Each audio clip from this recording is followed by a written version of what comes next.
ഇന്ന് തന്നെ ഡൗൺലോഡ് ചെയ്യൂ. കാണൂ നിങ്ങളുടെ ഫേവറേറ്റ് ഷോസ്.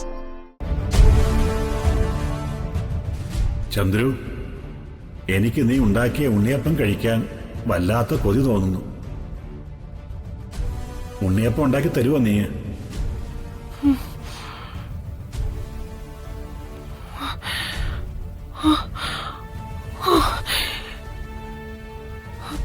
മാധവേട്ടന്റെ ശബ്ദമല്ലേ കേട്ടത്?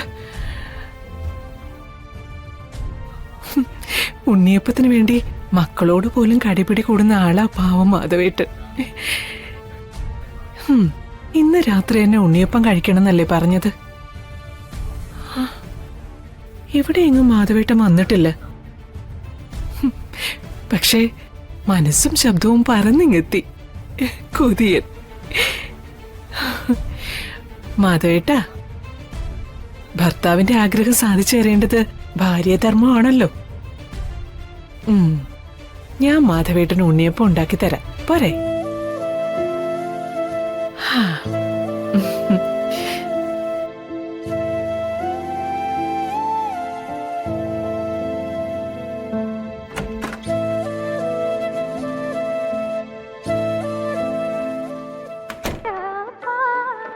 Beautiful.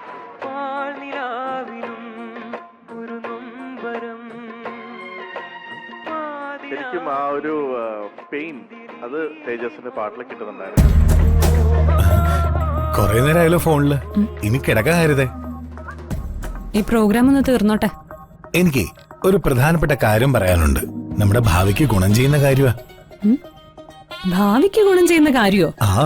അങ്ങനൊരു കാര്യം നിന്റെ നാവിന്ന് കേൾക്കാൻ കൊതിയാവുക.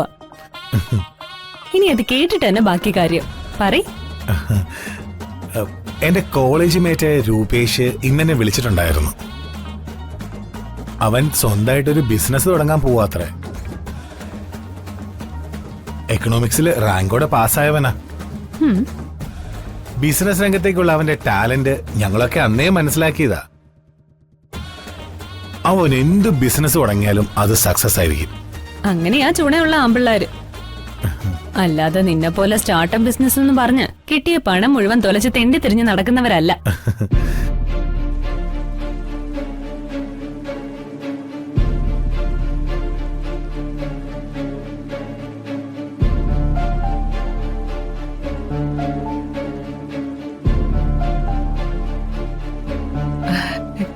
ഉണ്ണിയപ്പ പ്രിയനാ മാധവേട്ടൻ, ഗണപതി ഭഗവാനെ പോലെ.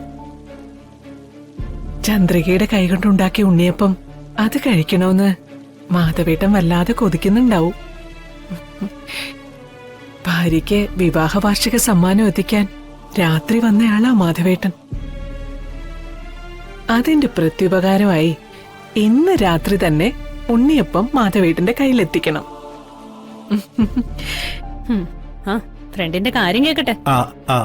പാർട്ട്ണർഷിപ്പില് ബിസിനസ് ആരംഭിക്കാനാ അവന്റെ ഒരു തീരുമാനം.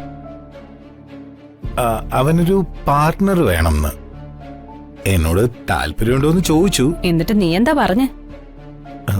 ബിസിനസ്സിലുള്ള എന്റെ ക്രേസ് ഹരിതമോൾക്ക് അറിയാമല്ലോ. എനിക്ക് വളരെ താല്പര്യമുണ്ടെന്ന് ഞാൻ പറഞ്ഞു. പക്ഷെ ബിസിനസ് തുടങ്ങാനുള്ള പകുതി പണം ഞാൻ കൊടുക്കണം. എത്ര വേണ്ടി വരും? ഒരു 10 ലക്ഷം രൂപ.